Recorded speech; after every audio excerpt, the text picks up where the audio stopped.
nitwarariko wakivyeyi ucumuraza umutima ku kibondo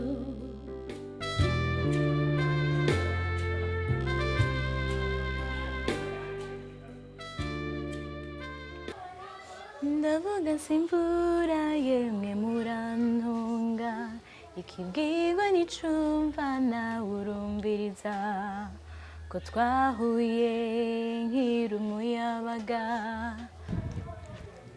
Nitwa Habonimana Gretta, nkaba ndi umwe mu bashitse muri finale ya nanje ndaririmba muri 10 ba mbere.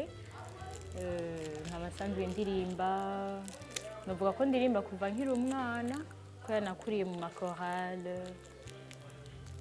Nkaba natanguye kuririmba karaoke muri 2012. Umva ndabimazemwo hafi 9 ans.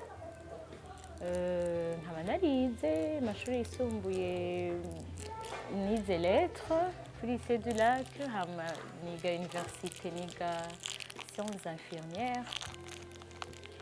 Ego nkaba nubatse mfise abana 2 b'abakobwa. Uyu niwe muto yari hano, uwundi ari kw'ishuri.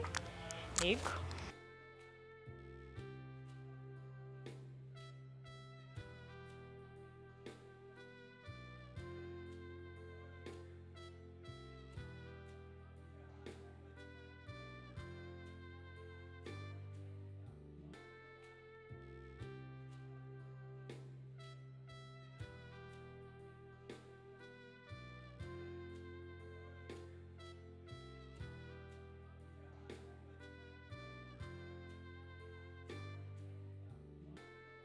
drumming my pen with his fingers, singing my life with his words, killing me softly with his song, killing me softly with his song, telling my whole life with his words, killing me softly with his song.